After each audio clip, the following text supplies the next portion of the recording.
Retailers who are waiting to take your money on the internet. Computer security experts tell us that 80% of the annual online sales happen between Black Friday and the weekend before Christmas. And that leaves room for a lot of scam artists. So here to get us ready for Cyber Monday and the rest of the holiday shopping season is Jennifer Jolly, tech lifestyle editor at Tekka.com. Great to have you with us, Jennifer. Good morning. And this first thing, so I was reading this in the notes, malicious mobile applications. It sounds scary. What is it, first of all, and what does it do? It is scary. So many of us are now using our mobile phones to look up coupons, to do some banking, to even buy things at the checkout stand. So, of course, cyber criminals go right to what we're using, and that is mobile phones. So these QR codes, those quick response codes, you scan them, and they can take you right to a website or a coupon or to a magazine article or right to the laps of the cyber criminals. Yeah, just like you said, it was only a matter of time before someone basically infiltrated that. So how do you avoid stuff like this, keep yourself protected? The most important thing to do is get security or software protection on your smartphone, on your tablet. Most people don't think twice about getting it on their computer these days. Get it on your smartphone or tablet as well. Also, only download apps from official app stores, from iTunes or from the Android App Store. Download an app to preview the QR code first. I use an app called Red Laser. That will at least let you check out what that URL is, so what that web address is. And if it's funky, if it's weird, if it's .exe, .jpg, you know it's a red flag. Don't go to it.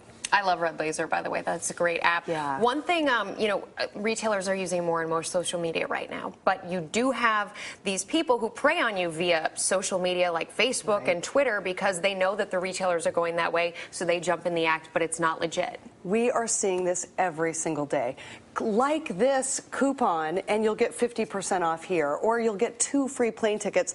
This Cheesecake Factory one made the rounds. Millions of people sucked into this one, and no fault of the stores or the Cheesecake Factory, but it's saying, one of the red flags with that one is saying, like this, or download this app. Those are big red flags. It's against Facebook policy to make you like something to get something. So that's a bit, that's one of the biggest warnings, that tit for tat. Share this with your friends, like this, and we'll give you something in return. They're just going to give you a virus. Cheesecake Factory is guilty of a lot of things. Portion control, first of all, but not that advertising. Not that, So, again, though, if you're involved in the whole Facebook thing, like, how do you avoid these things? Because so many people do just click on likes. If it looks too good to be true, it's too good to be true. You're not going to win an iPad right now. You're not going to win 2 free plane tickets. Don't share your private information, no matter what.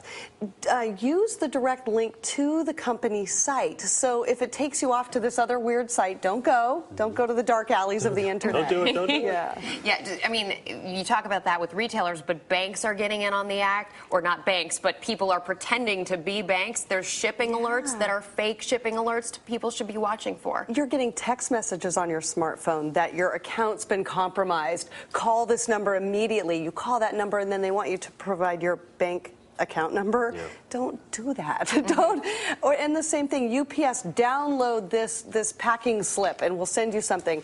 Don't click the links. Don't call the numbers they give. Call your bank directly, and don't, for the love of everything, don't give out your personal information to these strangers. And finally, how about these gift coupons and giveaways? And is it another element of, hey, if it's too good to be true, ignore it? Absolutely.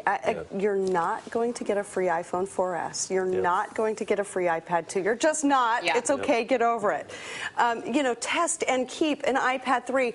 Are you kidding me? There's no. Wake up, people. You will not be the first to know about an iPad 3. That's right. So, again, I go back to that. Use software with browsing protection. Get some protection. McAfee, Norton, Sophos, Kaspersky. Get some of that protection across all of your gadgets. Check the site's URL. If it's fishy, don't go there. Jennifer, thank you very much. We appreciate it. Everybody's trying to get out early to get these deals and get over on some of these stores, but then all these criminals, if you go online, are just trying to get over on the consumer. Just be careful. If it's too good to be true, it is.